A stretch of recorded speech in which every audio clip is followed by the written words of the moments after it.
برستے ہوئے تیروں کے سامنے، تو وہ تیر ڈھال سے ٹکرا کے گر جاتے ہیں اور آپ کو نقصان نہیں پہنچتا. تو روزہ بھی آتش دوزخ سے ڈھال ہے، جہنم کی آگ سے بچانے والا ہے. روزے دار کو اللہ کی خاص رحمت نصیب ہوتی ہیں. ایک حدیث میں آتا ہے کہ روزے دار کو 2 خوشیاں نصیب ہوتی ہیں.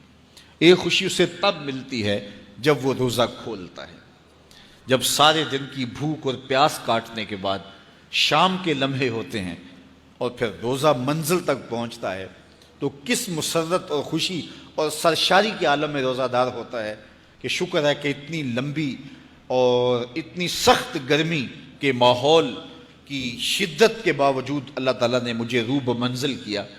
تو اس وقت ایک احساس اس کے ساتھ جڑا ہوتا ہے، اور پھر جب وہ ٹھنڈا اور میٹھا مشروب اپنے کام و دہن میں ٹپکاتا ہے اور وہ ٹھنڈا میٹھا مشروب اس کی رگوں کو تر کرتے ہوئے معدے کی طرف بڑھ رہا ہوتا ہے، اس کی زبان بولے نہ بولے دل اللہ کا شکر ادا کر رہا ہوتا ہے، اس کا ایک ایک عضو بدن رب کا شکرانہ ادا کر رہا ہوتا ہے. وہ ٹھنڈا اور میٹھا مشروب رگوں کو تر کرتا ہوا آگے بڑھتا چلا جاتا ہے، لیکن شکرانے کا وہ پیکر بن جاتا ہے. وہ ایک مسرت، ایک خوشی کا عالم ہوتا ہے کہ روزہ بھی نب گیا، سارے دن کی تکلیف بھی کٹ گئی، اور اللہ نے مجھے افطار کے لمحوں تک پہنچایا. فرمایا روزے دار کو ایک خوشی تب ملتی ہے جب وہ روزہ کھولتا ہے. وَفَرْحَةٌ عِنْدَ لِقَاءِ رَبِّهِ، اور دوسری خوشی روزہ دار کو تب ملے گی جب روزے کے صلے میں اللہ اپنا دیدار عطا فرمائے.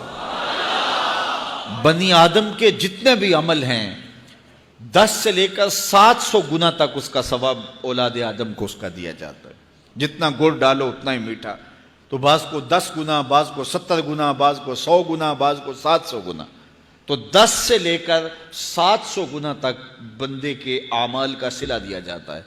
لیکن میرے حضور نے فرمایا لیکن روزہ جو ہے اللہ فرماتا ہے وہ میرے لیے ہے اور اس کا اجر میں خود عطا کروں. جب وہ خود عطا کرے گا تو کتنا عطا کرے گا. سخی اتنا بڑا ہو تو پھر کیا عطا کرے گا. بلکہ بعض نے اس کو عجزی ہی کی بجائے اجزا پڑھا ہے بصیغہ مجہول کہ روزہ میرے لیے ہے اور اس کی جزا میں خود ہوں. باقی اعمال کی جزا جنت ہے، جنت کی نعمتیں ہیں اور بہت کچھ ہے، لیکن روزے کی جزا میں خود ہوں. اور جس کو وہ خود مل گیا پھر جنت میں مل گئی، جنت والا جو مل گیا پھر جنت بھی مل گئی، جنت کی نعمتیں بھی مل گئیں. تو روزہ اللہ کی خوشنودی کا ذریعہ ہے، اس کی رضا کا ذریعہ ہے. تو خوش نصیب لوگ روزے کی برکتیں حاصل کرتے ہیں. اور ایک روایت میں آتا ہے جب رمضان المبارک کا آغاز ہوتا ہے اللہ اہل ایمان کو، اپنے بندوں کو محبت کی نظر سے دیکھتا ہے، اور اللہ جس کو محبت کی نظر سے دیکھ لے پھر اسے کبھی عذاب نہیں دے گا. اللہ اکبر. تو یہ روزہ دار کے لیے اللہ کی کرم نوازیاں ہیں، اللہ کی رحمتوں کے اجالے ہیں جو اس کے اوپر برستے ہیں. تو میں اور آپ اس ماہ انور کو، اس ماہ نور کو اس طرح سے گزاریں کہ ہمارے اندر کے پاپ دھل جائیں، ہماری غلاظتیں گناہوں کی مٹ جائیں، ہمارا سینہ صاف ہو جائے، ہم اہل ایمان کے لیے کشادہ دل ہو جائیں. ہمیں جو ہے وہ جھوٹ سے، تکبر سے، بخل سے، ریا سے اور دیگر امور بد سے اجتناب کرنے کی عادت پڑ جائے. روزہ جو سکھانا چاہتا ہے ہم وہ اس سے سیکھ لیں، اور روزے کی برکات ضبط نفس کی صورت میں ہمیں نصیب ہو جائیں. تو ہم روزے کے بعد بھی، ماہ صیام کے گزرنے کے بعد بھی ایک نئی زندگی لے کر، ایک تازگی لے کر، ایک نور و روشنی لے کر کے جو ہے وہ معاشرے کے، اسلامی معاشرت کے ایک اہم فرد کی صورت کے اندر جو ہے وہ سامنے آئیں. تو اللہ اس ماہ صیام کی برکتیں ہمیں نصیب فرمائے.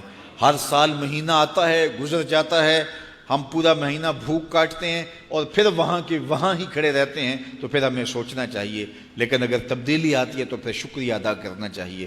آج کی اس تاریخ میں ہم عزم کر کے اٹھیں